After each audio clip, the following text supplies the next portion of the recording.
ओम शांति। अॼु जा मावक आहिनि पांडव ऐं भक्तनि ऐं पांडवनि जो पोता मेल। 76 जा मावक आहिनि। अॼु बाप दादा पंहिंजे 3 प्रकार जे ॿारनि जो पोता मेल ॾिसनि पिया। बाबा अॼु पंहिंजे 3 प्रकार जे ॿारनि जो पोता मेल ॾिसनि पिया। 3 प्रकार कहिड़ा? हिकु त ब्रह्मा मुख वंशावली ब्राह्मण जो बाप दादा सां गॾु गॾु नई दुनिया जी स्थापना जे कार्य में सहयोगी आहिनि। ॿिया आहिनि बाप दादा जे ब्राह्मणनि जे सिमरण में व पुकारण में सदा मस्तु रहण वारा भगत। हिकु त असां ॿार, ॿियो बाबा ॾिठई बाबा जा भक्त बि ॿार आहिनि। टियों बाबा ॾिठई कि जो पुराणी दुनिया खे परिवर्तन करण जे निमित्त जो यादव आहिनि, जेका बॉम्ब शादी ठाहींदा आहिनि न, उहो बि बाबा जा ई ॿार आहिनि। उन्हनि खे बि बाबा ॾिठई। त हिन टिनी जे संबंध में स्थापना जो कार्य संपन्न थियणो ई आहे। हिकु त असां द्वारा बि, भक्तनि द्वारा बि, ॿियो यादव जेका बॉम्ब शादी ठाहिनि था उन्हनि द्वारा बि त केॾो वॾो कमु थो थिए न। हिन करे टिनी जे कार्य जो पोता मेल बाबा ॾिठई। त छा ॾिठई बाबा? कार्य अर्थ निमित्त ठहियल उहे 3 प्रकार जा ॿार पंहिंजे पंहिंजे कार्य में लॻल त ज़रूरु हुया। जेका बि कार्य अर्थ निमित्त ठहियल हुया 3 प्रकार जा ॿार, वो पंहिंजे पंहिंजे कार्य में लॻल त ज़रूरु हुया। लेकिन 3 ही कार्यकर्ताउनि जे कार्य में जेसिताईं तीव्र गति जे में अति न थींदी, बाबा चवनि था कि बाबा टिनी जो पोता मेल ॾिठई। टिनी जे पोता मेल में छा ॾिठई? कार्य अर्थ निमित्त थियल 3 प्रकार जा ॿार पंहिंजे पंहिंजे कार्य में लॻल त ज़रूरु हुया। लेकिन 3 ही कार्यकर्ता जे कार्य में जेसिताईं तीव्र गति में अति न थींदी तेसिताईं अंत न थी सघंदो आहे। छो जे अंत जी निशानी आहे अति। टिनिनि में ही कार्य जो फोर्स आहे, लेकिन फुल फोर्स ही कार्य जे कोर्स खे समाप्त करे सघंदो। बाबा जा 3 प्रकार जा ॿार कमु त करनि था, लेकिन छा खपे? फुल फोर्स खपे बाबा जी, तॾहिं ही कार्य समाप्त थींदो। त बाबा हाणे ॿुधाइनि था भक्तनि जे पोता मेल में भक्ति जे अल्पकाल जो फल जो भक्तनि खे प्राप्त थींदो आहे, उन में ॾिठई बाबा कि 75% भक्त सिर्फ़ु पंहिंजे नाम मान शान प्रति स्वार्थ स्वरूप में भगत आहिनि। हिन करे हुननि जे कर्म जे फल जो खातो समाप्ति आहे।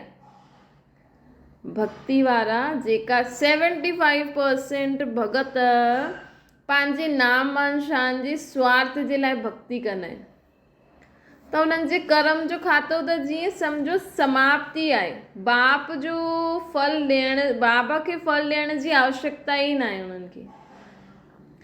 बाक़ी 25% भक्त नंबरवार लग्न प्रमाण भक्ति कंदा आहिनि। हुननि जी भक्ति जो फल हिन पुराणी दुनिया में ई ख़तमु थी वेंदो, छो जे भक्ति जो खातो हाणे अधु कल्प जे लाइ समाप्त थी वेंदो। उन्हनि जी गतिविधि छा ॾिठई कि भक्तनि खे बि पंहिंजी भक्ति जो फल हाणे हाणे मिलियो, हाणे हाणे ख़तमु, हाणे हाणे कयो, हाणे हाणे मिलियो। जेका 25% वारा भक्त मन सां भक्ति करनि था न, उन्हनि खे कीअं थो मिले? भई हाणे हाणे उन्हनि मन सां भक्ति कई ऐं हाणे हाणे उन्हनि खे फल मिली वियो, मतिलबु उन समय खाई था छॾनि, जमा नथो थिए।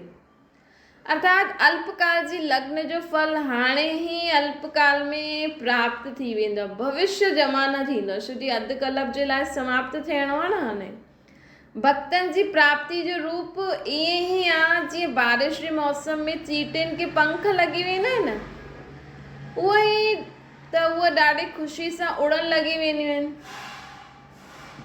लेकिन उहा अल्पकाल जी उड़ान हुन ई सीज़न में ई समाप्त थी वेंदी आहे। हुते ही प्राप्ति, हुते ही समाप्ति थी वेंदी आहे। ईअं थींदो न, जीअं चीटियुनि खे पंख लॻी वेंदा आहिनि। त बाबा चवनि था उअं ई हाणे जा भगत अर्थात कलयुगी तमोप्रधान भक्त अल्पकाल जे फल जी प्राप्ति हाणे ही उअं ई जीअं चीटियुनि खे पंख लॻंदा आहिनि न, उअं ई जीअं हाणे जा भक्त आहिनि न कलयुगी तमोप्रधान भक्त अल्पकाल जे फल जी प्राप्ति में ही ख़ुशि थी वेंदा आहिनि। इन जे लाइ उन्हनि खे फल जी प्राप्ति जो कार्य ड्रामा अनुसार जीअं समाप्ति आहे, मतिलबु जेको बि फल भक्तनि खे अञा मिलणो आहे उहा जीअं समाप्ति आहे, सिर्फ़ु 5% प्राप्ति जो कार्य अञा रहियल आहे। कॾहिं चई बाबा 76।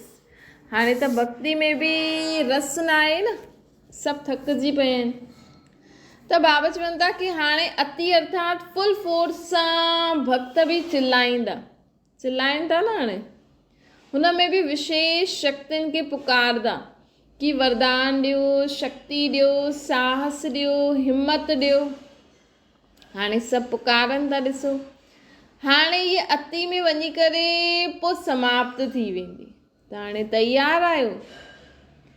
तव्हांजा भक्त तव्हांजे साम्हूं आत्मायूं ईंदियूं, असांखे शक्ति ॾियो, दुख आहे सुख ॾियो, शांति ॾियो, ख़ुशी ॾियो। तव्हां वटि हिन समय जो बि आत्मा पंहिंजो दुख खणी अचे थी न, त उहो तव्हांखे दुख ॿुधाइण नथी अचे, तव्हांखां कुझु वठणु थी अचे। त हुननि खे पहिरों खां ई शक्ति ॾियो। हुननि आत्माउनि जो दुख ॿुधी करे दुखी न थियो। पंहिंजो दुख त रहियो न, अञा अथव छा कोई दुख तव्हांखे? बाबा जो ठहिण खां पोइ असांखे त हाणे कोई दुख परेशानी न आहे न। असां त अञा ते चिल्लाईंदा न आहियूं न, बाबा सुख ॾियो, शांति ॾियो, ख़ुशी ॾियो, शक्ति ॾियो। हाणे त असांखे ॿियनि खे ॾियण जो समय आहे। त हाणे जेका बि माण्हू तव्हां वटि ईंदा आहिनि, पंहिंजो दुख ॿुधाईंदा आहिनि, त मतिलबु उहे तव्हांजा भक्त आहिनि, उहे तव्हांखां घुरण था अचनि। उहे तव्हांखे नथा पहचाने सघो, लेकिन असां त पहचाने विया आहियूं न।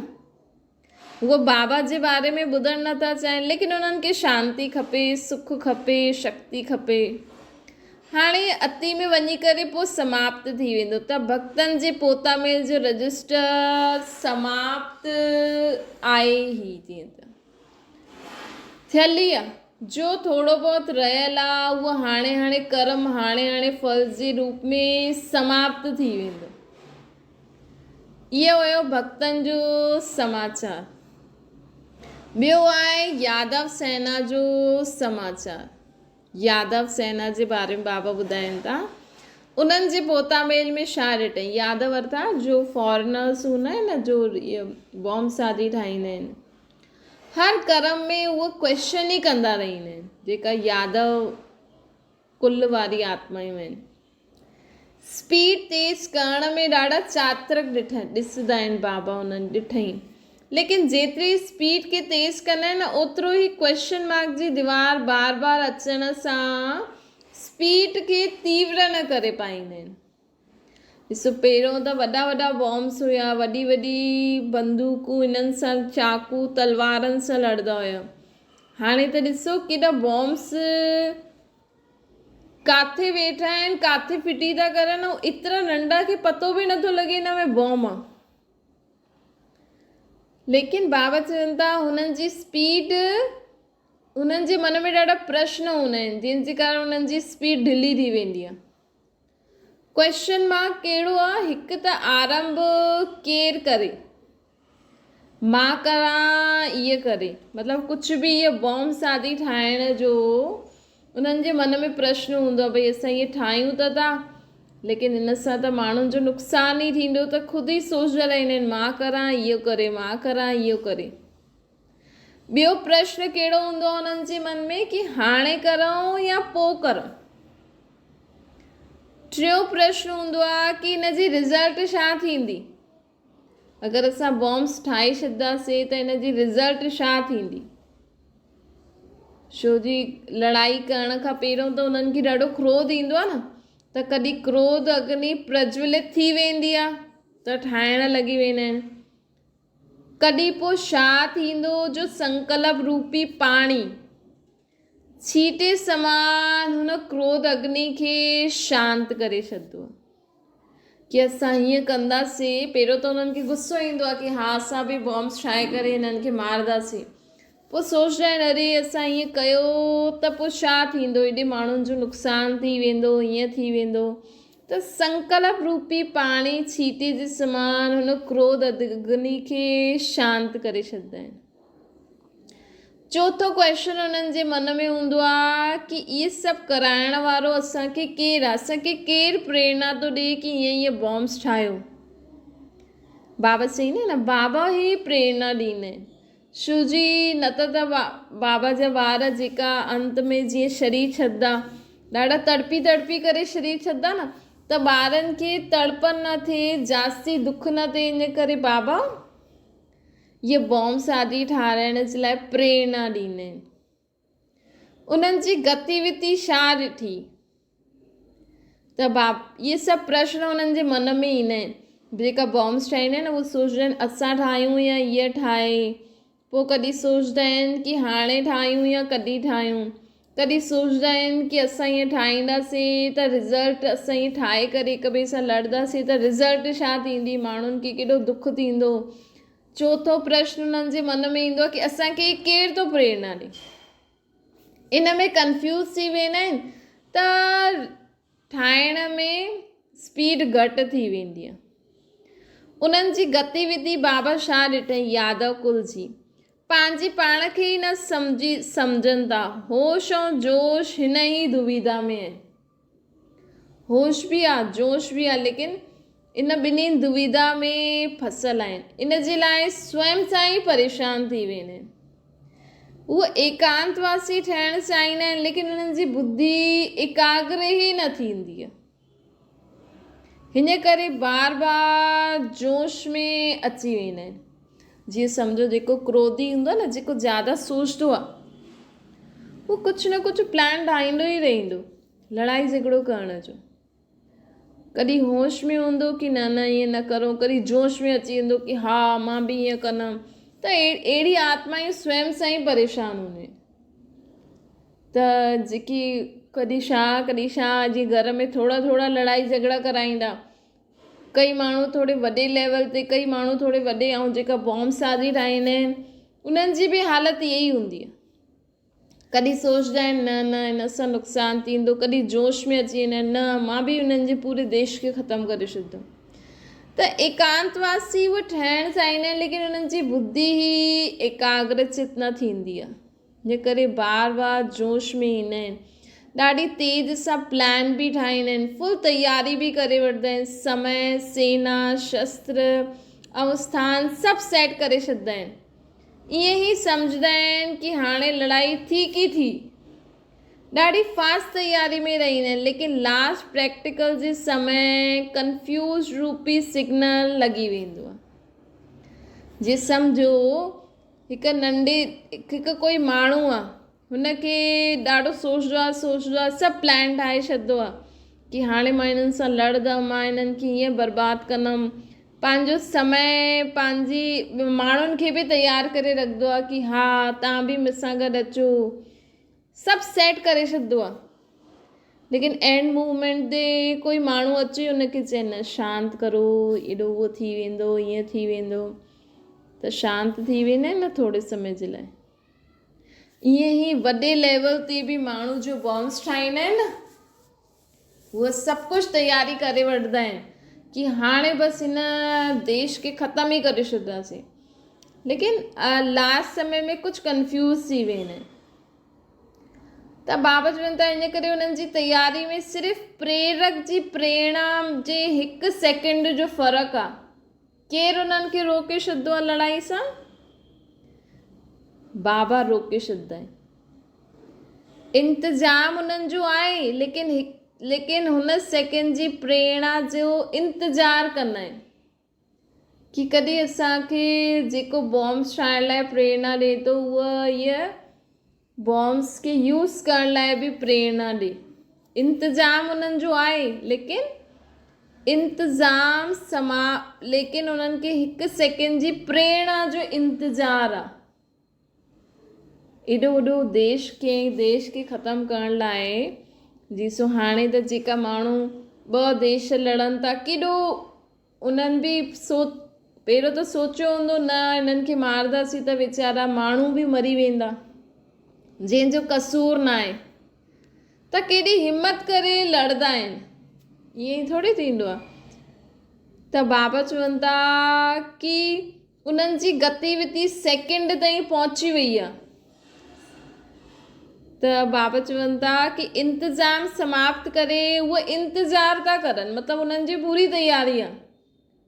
1 सेकेंड बि बाबा उन्हनि खे थोरो बि टच करे ऐं उहा बॉम्ब ब्लास्ट शुरू करे छॾंदा। त उन्हनि जो पोता में संपन्न तयारी जो ॾिठो बाबा। ॾिसो यादव कुल वारा असां खां पहिरियों तयार बि आहिनि।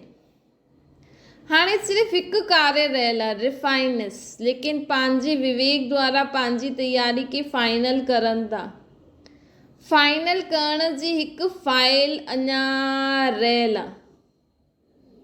अञा वैसे त उन्हनि जी पूरी तयारी थियल आहे, बसि थोरी सी रिफाइनेस खपे। उहो पंहिंजे विवेक द्वारा पंहिंजी तयारी खे फाइनल करनि था, पंहिंजी सम्झ अनुसार जेकी बि उन्हनि खे प्रेरणा मिले थी, फाइनल करण जी हिकु फाइल अञा रहियल आहे उन्हनि जी। त इहो थियो यादव कुल जो समाचार। हाणे पंहिंजो ॿुधण जी इच्छा आहे, असां ब्राह्मण कुल जो समाचार बाबा ॿुधाइनि था। प्रेरणा वठण वारा त तयार आहिनि, लेकिन ॾियण वारनि जो छा हाल आहे? बाबा उन्हनि खे बि प्रेरणा कीअं ॾींदा आहिनि? असां द्वारा ई ॾींदा आहिनि न। त प्रेरणा वठण वारा त तयार आहिनि, लेकिन ॾियण वारा जो छा हाल आहे? जीअं कहावत आहे न, ॾियण वारो ॾे, वठण वारो थकी वञे। लेकिन हिन ॻाल्हि में उहे यादव कुल वारा प्रेरणा वठण में तयार आहिनि, लेकिन असां ॾियण वारा थकी वेंदा आहियूं। बाबा असां द्वारा ई उन्हनि खे ॾियाराईंदा आहिनि। वठण वारा वठण लाइ तयार आहिनि, लेकिन ॾियण वारा स्वयं में अञा ताईं लॻल आहिनि। अर्थात असां ब्रह्मा मुख वंशावली ब्राह्मण अञा स्वयं में ई लॻल आहियूं। त ब्रह्मा मुख वंशावली ब्राह्मणनि जो पोता में छा थियो उहो ॼाणंदा आहियो न। ॿुधाई बाबा ब्राह्मणनि जी रजिस्टर में विशेषता छा ॾिठी? बाबा असांजे रजिस्टर जे बारे में ॿुधाइनि था, विश्व परिवर्तन व विश्व कल्याण जी शुभ भावना मेजॉरिटी वटि इमर्ज आहे। मतिलबु असां ब्राह्मण ॿारनि में इहा भावना आहे कि सभिनि जो कल्याण थिए, लेकिन हलंदे हलंदे जीअं यादव कुल वारनि जी स्पीड कीअं धीरे थींदी आहे क्वेश्चन जे कारण, ईअं ई ब्राह्मणनि जी श्रेष्ठ भावना व प्रत्यक्ष फल प्राप्त थियण जी हूंदी आहे। त विच में कोई न कोई रॉयल रूप जी कामना, शुभ कामना खे मर्ज करे ॾींदी आहे। मतिलबु हाणे असांजी त भावना आहे कि पूरे विश्व जो कल्याण थिए, लेकिन काथे काथे स्वयं जे लाइ कोई कामना उत्पन्न थी वेंदी आहे, त विश्व कल्याण भुलिजी वेंदा आहियूं, मर्ज थी वेंदी आहे। त ब्राह्मणनि जी गतिविधि में शुभ भावना ऐं रॉयल रूप जी कामना, इन्हनि जी कलाबाजी थी वेंदी आहे। काथे त हाणे असां विश्व कल्याण जी कार्य जे लाइ उहो था करूं, भावना था रखूं, काथे काथे असां स्वयं जी देह जी संबंध पदार्थ वस्तु वैभव मान सम्मान इज्जत जी कामना में अची वेंदा आहियूं। जीअं पके हुए फल के पंछी समाप्त करे ॾींदो आहे न, उहा भावना जे प्राप्त हुए फल खे कामना रूपी पंछी समाप्त करे छॾंदो आहे। असांजो कमु आहे असां विश्व जो कल्याण करूं, असां विश्व जो कल्याण सम्झी करे सभिनि खे ज्ञान ॾियूं था, योग करूं था, जो बि सेवा करूं था असां विश्व कल्याण जे लाइ करूं था। पोइ असांखे कोई मान ॾे न ॾे, पैसा ॾे न ॾे, असांखे कोई सुठो चए न चए, हीअं थोरी कंदासीं कि कोई असां द्वारा ज्ञान ॿुधे ऐं सुठो चए त मां उन्हनि खे ॿुधायां। असांजो त फ़र्ज़ु आहे सभिनि खे संदेश ॾियणु, कोई सुठो चए न चए, लेकिन बाबा चवंदा आहिनि पात्र खे ई ॾियो, लेकिन संदेश त सभिनि खे ॾियणो आहे न। कोई बि कंहिंसां बि असां मिलूं था, असांखे संदेश त सभिनि खे ॾियणो आहे, बाक़ी एक्स्ट्रा ज्ञान त पात्र खे ई ॾियणो खपे। उन में असां कोई कामना न रखूं कि इहे असांखे पहिरियों मान सम्मान ॾियनि, इज़त ॾियनि। जीअं शुरू में दादनि कीअं सभिनि खे पर्चा बांटिया, माण्हू गेट बंदि करे छॾंदा हुया, लेकिन त बि उन्हनि पर्चा बांटिया न। उहा अगरि उन समय पंहिंजो मान सम्मान जी लाइ इहे रखनि हा त कीअं करनि। त बाबा चवनि था कि हिन जी कलाबाजी खेॾंदा रहंदा आहिनि। कॾहिं भावना हूंदी आहे विश्व कल्याण जी, कॾहिं ख़ुदि जी कोई न कोई कामना हूंदी आहे। त ब्राह्मणनि जे परिवर्तन करण जी विधि सिद्धी स्वरूप न ठहण जे कारण भावना बदिली कामना थी वेंदी आहे। त ब्राह्मणनि जे परिवर्तन करण जी विधि सिद्धी स्वरूप, जेके असांखे विश्व कल्याण जो जेको परिवर्तन करिणो आहे, उहो सिद्ध छो न थी पाईंदो आहे? छो जी असांजी भावना कामना में परिवर्तन थी वेंदी आहे। हिन करे पुरुषार्थ ज्वाला रूप जो न थींदो आहे। ब्राह्मणनि जो ज्वाला रूप विनाश ज्वाला खे प्रज्वलित कंदा। जेतिरो असां ब्राह्मणनि जो पुरुषार्थ तेज थींदो, ओतिरो इहे जेका यादव कुल आहे हिननि जो बि कार्यक्रम तेज थींदो। त ॾिसो पूरे विश्व खे शांति धाम पहुचाइण जे निमित्त आहियूं असां, केॾी वॾी ज़िम्मेवारी आहे। हिन करे ब्राह्मणनि जे पोतामेल में हाणे लास्ट सो फास्ट पुरुषार्थ कहिड़ो करिणो खपे? ज्वाला रूप जो करिणो। अञा इहे रहियल आहे, बाबा चवनि था। ज्वाला रूप में असांजी बि सभु कमी कमज़ोरी स्वाहा थी वेंदी। यादवनि जो कार्य जीअं संपन्न थियल ई आहे, पांडवनि जो कार्य संपन्न थियणो आहे। पांडवनि जे कारण यादव बि रुकल आहिनि। पांडवनि जी श्रेष्ठ शान, रूहानी शान जी स्थिति यादवनि जे परेशानी वारी परिस्थिति खे समाप्त करे ॾींदी। ॾिसो केॾी वॾी ॻाल्हि आहे। पांडवनि जी श्रेष्ठ शान, रूहानी शान जी स्थिति, असां जेतिरो आत्मअभिमानी स्थिति में स्थित थींदासीं न, ओतिरो यादवनि जे परेशानी वारी परिस्थिति खे समाप्त करे सघंदासीं। उहे बि परेशान आहिनि न वीचारा, ॾिसो चाहींदे उहे बि उन कम खे नथा छॾे सघनि। बाबा चई न उन्हनि जी बुद्धि एकाग्र नथी थिए। जेका लड़ाइण वारा माण्हू हूंदा आहिनि न, जेका हिक ॿ खे बर्बाद करण वारा माण्हू हूंदा आहिनि, हिक ॿिए खे परेशान करण वारा माण्हू हूंदा आहिनि, हुननि जी बुद्धि में सदा इहो हलंदो ई रहंदो अथव कि कीअं मां हिननि खे परेशान करा। हुननि जी बुद्धि एकाग्रचित न रही सघंदी आहे।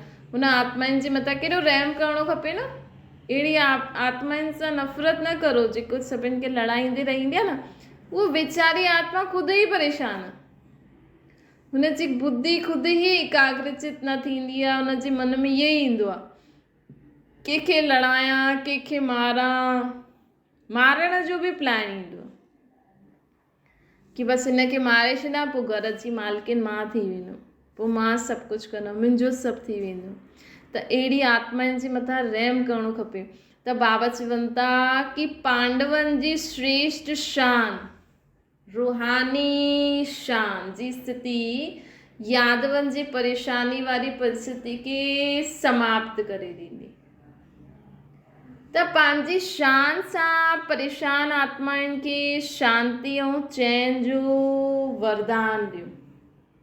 त हाणे हिकु त जेका माण्हू केॾा परेशान था थियनि दुनिया में, त कम से कम पंहिंजे लाइ न त हुननि जे लाइ सदा पंहिंजी शान में रहो। कहिड़ी शान में? मां आत्मा परमात्मा जी संतान आहियां। बाबा एॾी सारा सुमान ॾिना अथई। कल्ह बाबा चई न पंहिंजी सुमान में रहो। जॾहिं असां सुमान सोचंदासीं न, संकल्प कंदासीं, उहो स्वरूप ज़रूरु ईंदो आहे।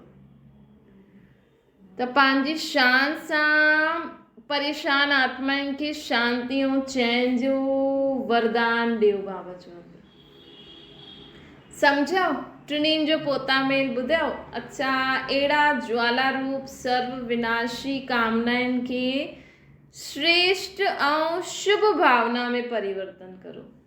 पंहिंजी सब विनाशी कामनाउनि खे श्रेष्ठ ऐं शुभ भावना में परिवर्तन करो। हाणे सभु कुझु कर्म कंदे हुए भई असांखे जेको बि कर्म आहे उहो बि कंदे हुए न कुझु कामना न हुजणी खपे। पंहिंजी दिनचर्या रोज़गार जे लाइ जो बि कमु आहे उहो करूं था, लेकिन असांजे मन में कामना न हुजणी खपे जंहिंजे कारण असांजी बुद्धि हुन में वेस्ट थी वञे।